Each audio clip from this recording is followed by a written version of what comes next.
샬롬. 일주일 동안 평안하셨습니까? 대나무를 잘라서 피리를 만드는데요. 그런데 이 대나무가 피리가 되어서 좋은 소리를 울려 퍼지게 하기 위해서는 한 가지 조건이 있습니다. 대나무 마디마디마다 막혀 있잖아요. 그것을 뚫어주어서 소리가 잘 통할 수 있도록 그 공간을 비워줘야 한다는 거죠. 성경에 있는 믿음의 손조들은 소리가 잘 나는 피리처럼 자기 안에 있는 탐욕을 다 비웠습니다. 내 안에 오직 말씀의 소리만 울려 퍼질 수 있도록 자기 안에 있는 탐욕을 비울 때에 하나님께서 그 믿음의 손조들의 인생을 통해서 역사하셨다는 거예요. 저는 오늘 본문을 보면서 우리 안에 하나님의 말씀의 소리를 내지 못하고 능력이 나타나지 못하게 만드는, 하나님을 부정하게 만드는 세 가지의 탐욕의 모습이 있다는 것을 발견하게 되었습니다. 하나님을 부정하게 만드는 탐욕은 어떤 것들이 있을까요? 첫째로, 감사를 부정하는 탐욕이 있습니다.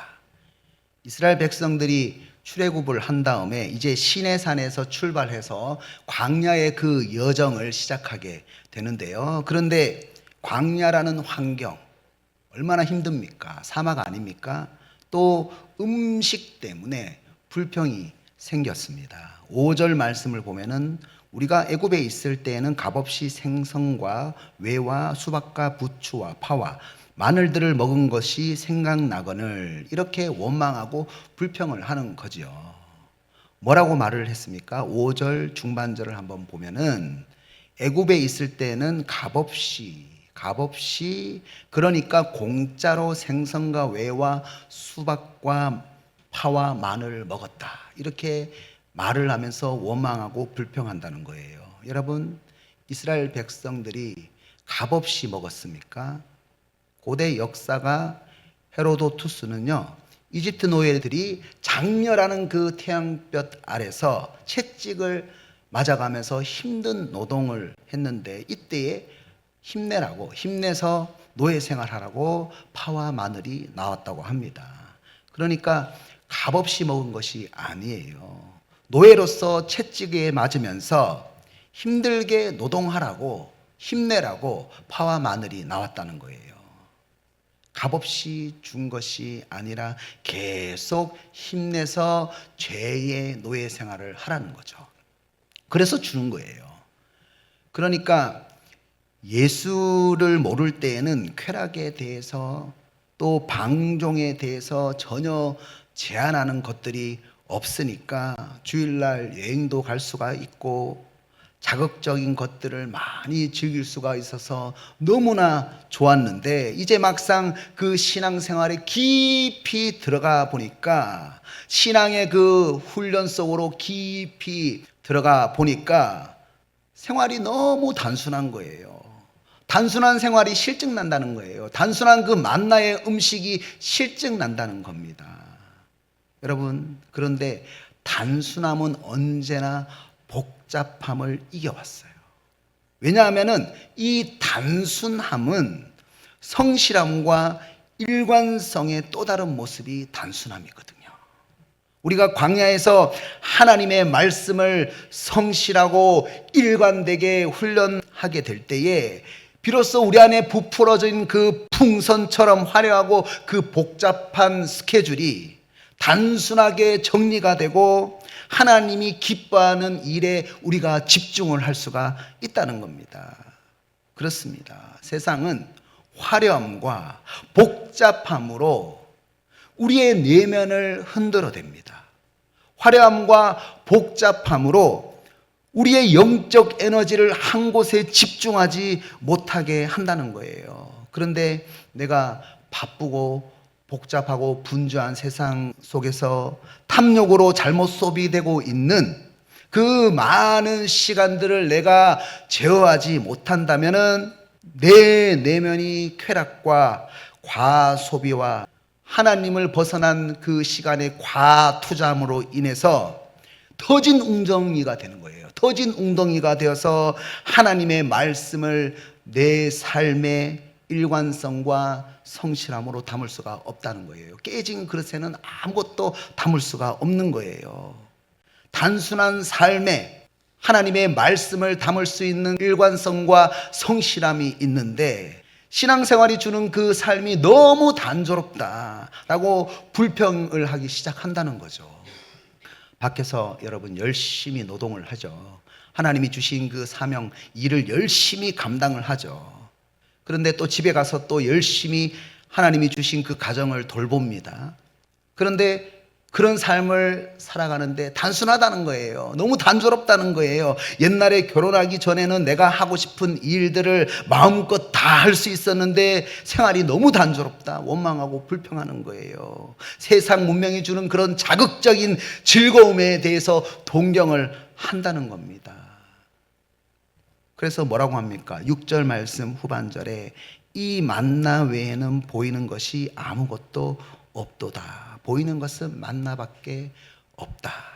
처음에 이스라엘 백성들이 만나를 보고 만후라고 얘기했거든요. 이것이 무엇이냐 감탄을 했거든요. 어떻게 사막에 이렇게 음식이 내릴 수가 있느냐, 기적 아닙니까? 그렇게 감탄을 했는데 말씀을 일관되게 성실하게 순종할 때에 그 광야에서 불기둥 구름기둥 따라다니면서 불기둥이 멈추면 멈추고 불기둥 구름기둥이 움직이면 같이 움직이는 그 일관되고 성실한 말씀에 순종하는 삶 가운데 주시는 그 하나님의 일용할 양식에 대해서 너무 생활이 단조롭다고 얘기하면서 원망하고 불평하면서 감사하지 못하게 되었다는 겁니다. 제가 예전에 청년회 때 교회에서 그 지리산 종주 프로그램을 했습니다. 참 좋은 프로그램이에요. 사람의 성격이 다 나와요. 그래서 그 오리엔테이션에서 목사님이 이렇게 얘기를 분명히 했거든요. 배낭을 단순하게 싸셔야 됩니다. 배낭을 단순하게 싸셔야 됩니다. 종주를 하기 때문에 절대로 배낭을 복잡하게 싸면 안 됩니다. 그래서 가지고 오지 말아야 할 물품들을 항목별로 다 얘기해 줬어요. 오리엔테이션을 1시간 넘게 했어요. 그런데요, 목사님의 말을 듣지 않고 배낭을 아주 복잡하게 싸는 사람들이 있었어요.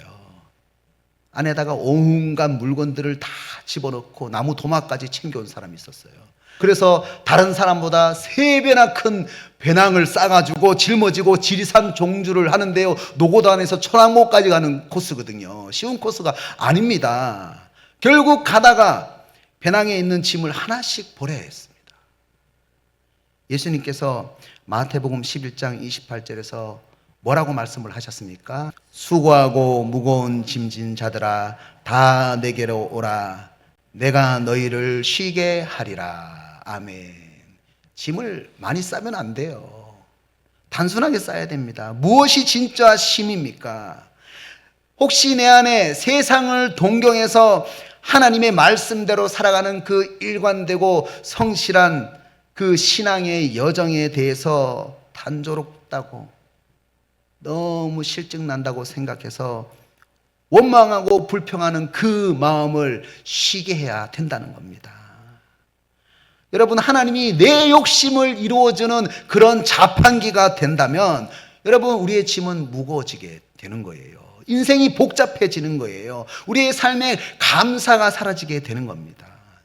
오늘 여기 계신 저와 여러분은 터진 웅덩이가 되는 것이 아니라 단순한 그 일관되고 성실한 그 삶 가운데서 말씀으로 힘을 저장하는 그런 내면이 되셔서 매일 하나님 주시는 일용할 양식에 대해서 하나님과 동행하며 감사하시기를 주님의 이름으로 축복합니다.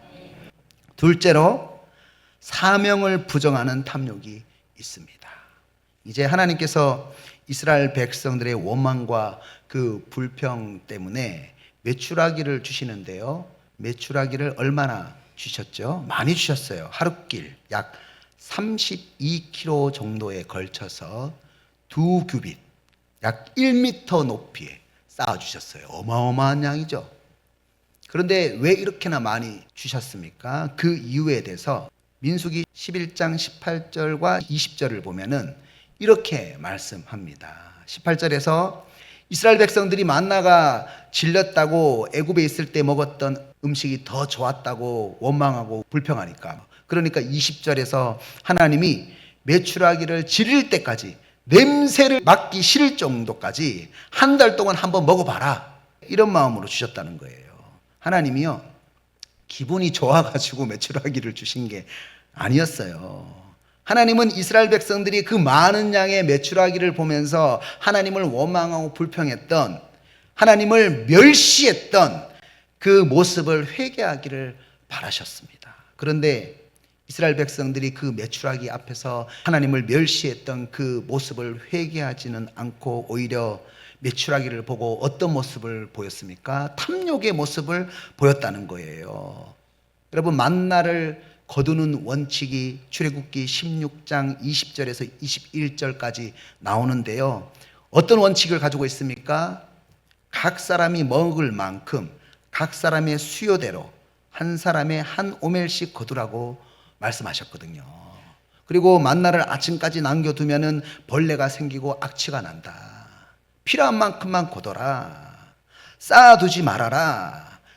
이런 법칙을 만나는 가지고 있었습니다. 하나님이 주시는 그 일용할 양식에 대해서 자족하는 마음을 가지라는 거예요. 그리고 매일매일 도우시는 하나님을 경험하는 것이 중요하다.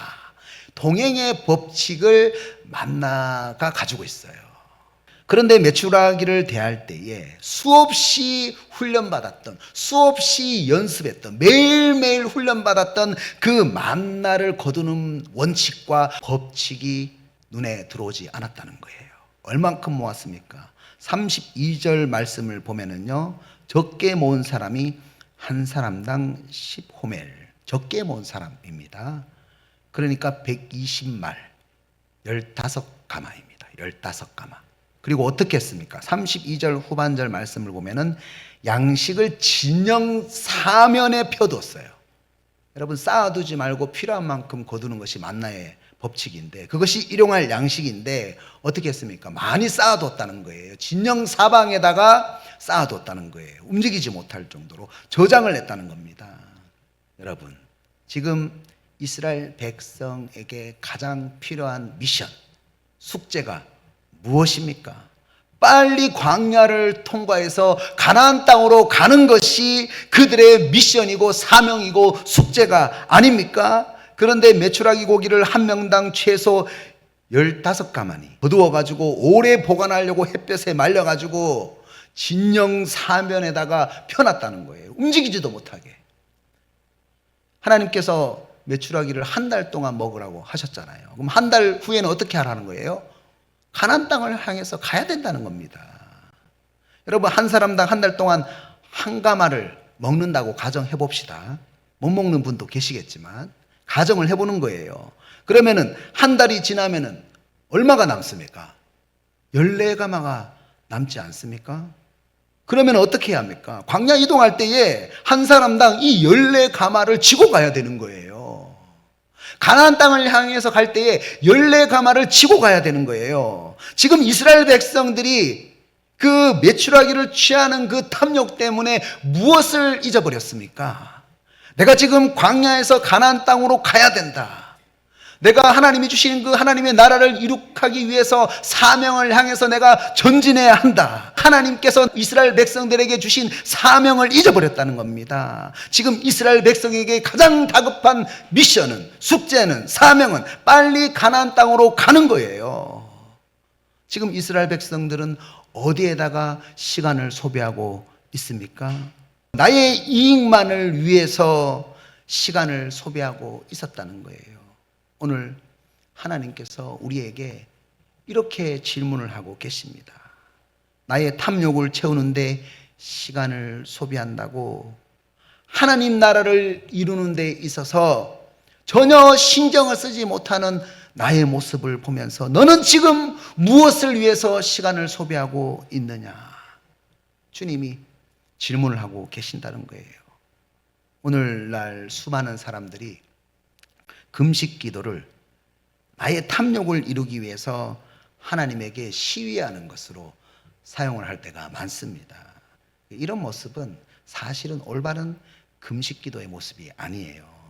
이사야서 58장 6절 말씀을 다 함께 보도록 하겠습니다. 내가 기뻐하는 금식은 흉악의 결박을 풀어주며 멍에의 줄을 끌어주며 압제당하는 자를 자유하게 하며 모든 멍에를 꺾는 것이 아니겠느냐.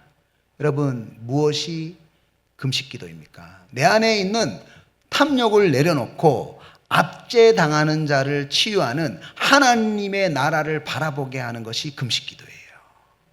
내 안에 있는 탐욕을 이루기 위해서 하나님 앞에 시위하는 것이 금식기도가 아닙니다. 내 안에 있는 탐욕을 부정하고 하나님 나라의 사명을 바라보게 하는 것이 바로 금식기도입니다. 예수님께서 광야에서 마귀에게 시험을 받으시고 난 다음에 공생의 사역을 시작하시잖아요. 그리고 이제 사명을 시작하십니다. 회당에서 제일 처음 가르친 말씀이 무엇인지 아십니까? 누가복음 4장 17절에서 19절 말씀입니다. 선지자 이사야의 글을 드리거늘 책을 펴서 이렇게 기록된 데를 찾으시니 곧 주의 성령이 내게 임하셨으니 이는 가난한 자에게 복음을 전하게 하시려고 내게 기름을 부으시고 나를 보내사 포로된 자에게 자유를 눈먼 자에게 다시 보게 함을 전파하며 눌린 자를 자유롭게 하고 주의 은혜의 해를 전파하게 하려 하심이라 하였더라. 아멘. 하나님이 나의 탐욕을 이루어주는 자판기가 되면은요, 수많은 영혼들을 치유해야 되는 사명을 잃어버리게 됩니다. 오늘 여기 계신 저와 여러분은 하나님 나라의 그 사명을 바라보지 못하게 만드는 그 탐욕을 내려놓고 많은 사람들을 치유하는 일에 힘쓰시기를 주님의 이름으로 축복합니다. 세 번째로, 한계를 부정하는 탐욕이 있습니다. 이스라엘 백성들이 원망하고 불평을 하니까 모세가 어떤 모습을 보입니까? 본문 11절에서 15절까지 나타난 모세의 모습을 한번 보십시오. 11절 말씀에서 왜 하나님 나를 괴롭게 하십니까? 왜 나에게 이런 원망하고 불평하는 백성을 맡겨가지고 짐을 지게 하셨습니까? 아주 괴로워합니다. 12절에서 내가 이 백성을 배웠습니까? 내가 이 백성을 낳았습니까? 왜 나보고 젖먹는 아이를 품듯이 열조에게 맹세하신 땅으로 가라고 하십니까? 14절에서 책임이 심히 중하여 나 혼자서는 이 백성 한 사람이 원망해도 힘든데 그렇게 수많은 백성들이 원망을 하니까 나는 감당할 수가 없습니다. 나 혼자서는. 15절에서 조금 쉽게 설명을 드리면 처음에 이렇게 고난이 심한데 앞으로는 고난이 더 심할 거 아닙니까? 앞으로 고생해야 되는 내 모습을 내가 못 보겠습니다. 그러니까 나를 죽여주십시오. 이렇게 하나님 앞에 탄원을 한 거예요. 하나님 앞에 낙담하면서 탄원 기도를 한 겁니다. 여러분, 영혼 치유하는 사역 쉬운 것 같지만 절대로 쉽지 않습니다. 왜냐하면은 신앙에는 수준 차이가 있거든요. 부모와 자녀 사이에 양육이 힘든 이유가 뭡니까? 부모와 자녀 사이에 수준이 차이가 나기 때문에 그런 것 아닙니까? 그래서 우리가 신앙생활을 하면서 이해하기 힘든 관계들이 많은 거예요.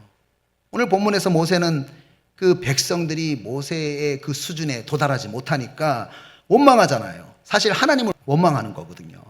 그런 백성들의 모습 가운데서 한계를 느꼈어요.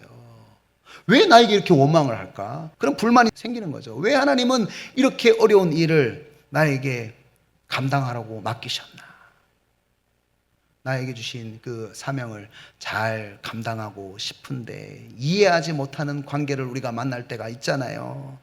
그 이해하지 못하는 관계 속에서 감당하지 못하는 내 자신의 한계를 발견하면서 여러분 크게 좌절할 때가 없습니까?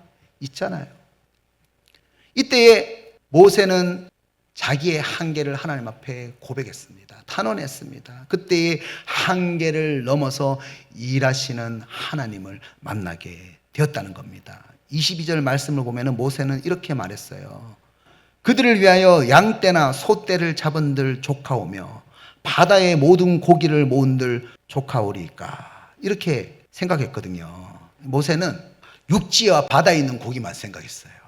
그런데 여러분, 응답이 어디에서 왔습니까? 응답이 하늘에 있는 고기가 왔어요.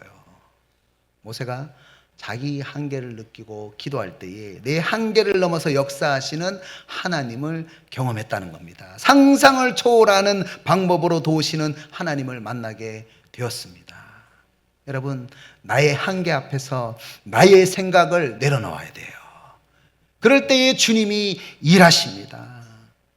또 모세가 혼자 모든 일을 감당하지 못한다고 고백하니까 하나님이 어떻게 하십니까? 하나님께서 70명의 장로들에게 하나님의 영이 임하게 하셔가지고 모세를 돕게 하셨습니다. 그런데 이상한 일이 벌어졌습니다. 어떤 일이 벌어졌습니까? 26절 말씀을 보면은 기명된 자 중에서 라고 말씀하죠. 기명된 자. 70명의 이렇게 선택된 사람 중에서, 명단에 있던 그런 사람 중에서 선택됐는데 엘닷과 메닷 두 사람이 안 왔습니다. 모여라 했는데 안 모였습니다. 왜 안 왔는지는 성경에 쓰여져 있지 않기 때문에 모릅니다. 다만 추측해 본다면 무슨 일이 있어서 못 왔을 수도 있고, 나는 그 일을 감당할 수 있는 자신이 없다, 이렇게 생각해서 빠졌을 수도 있죠. 그런데 정확한 이유를 알 수는 없지만 명단에 있었는데 기명이 되었는데 오지 않았다라는 것은 하기 싫다는 거예요. 내가 그 일을 감당하고 싶지 않습니다 라는 그런 입장인 거죠. 그런데 26절 말씀에서 어떻게 되었습니까? 명단에 있어서 기명되어서 오라고 했는데 오지 않고 진중에 남아 있었던 엘닷과 메닷이라는 두 사람에게도 하나님의 영이 임했습니다. 여기에서 하나님의 마음을 알 수가 있어요. 다시 26절을 보면은 그 기명된 자라고 말씀했어요. 하나님이 지명했다는 거예요. 하나님이 선택했다는 거예요. 모든 주권은 하나님에게 있다는 겁니다. 그래서 하나님은 선택된 사람이 누구도 열애 없이 모든 사람들이 함께 도와서 일을 하기를 원하셨다는 겁니다. 때로는 내가 하기 싫은데 하나님이 지명할 때가 있습니다. 왜 그렇게 하셨습니까? 하나님이 주권적으로 우리에게 기회를 주신 거예요. 우리를 선택하셨다는 것은 우리에게 기회를 주신 거예요. 내 한계를 넘어서 역사하시는 하나님을 경험하게 하기 위해서 우리에게 기회를 주셨다는 겁니다. 그래서 나를 선택하셨다는 겁니다. 여러분, 이 사건을 통해서 모세가 무슨 생각을 했을까요? 내가 방금 전 내 한계 앞에서 못한다고, 나는 내 한계 때문에 부족해서 못한다고 그렇게 원망했는데, 불평했는데, 내가 하기 싫어서 원망하고 불평하면 안 되겠구나. 하나님은 부족한 자에게도 성령을 주셔서 동역자로 세우시는 하나님이시구나. 나의 한계를 넘어서 역사하시는 하나님을 만나게 되는 거예요. 그리고 또 거기에 참여하는 많은 사람들이 나의 한계를 넘어서 역사하시는 하나님을 경험하기를 원하시는구나. 이것을 모세가 알게 되었다는 것입니다. 이제 진중에서 두 명이 예언을 하니까 27절에서 한 소년이 요수아에게 이 사실을 알려주는데요. 그러니까 28절에서 요수아가요, 모세에게 그들을 말리라고 말합니다. 이때에 모세가 요수아에게 뭐라고 말을 하죠? 29절 말씀을 한번 보십시오. 모세가 그에게 이르되 내가 나를 두고 시기하느냐. 아멘. 내가 나를 두고 시기하느냐. 요수아는요, 모세를 섬기기 위해서 수종드는 사람이거든요. 그래서 모세가 절대 권위에 있어야 된다, 이렇게 생각을 했습니다. 그리고 또 오라고 했을 때 오지 않고 진중에 남아있던 사람들에 대해서 불만이 있지 않겠습니까? 그런데 그 사람이 예언을 하니까 싫은 거예요. 왜 하나님은 저 사람에게도 하나님의 영을 주시지? 싫은 거예요. 그래서 그 사람을 하나님의 그 사역의 참여의 명단에서 빼고 싶은 거예요. 여러분, 시기심과 열등감도요, 탐욕의 또 다른 모습입니다.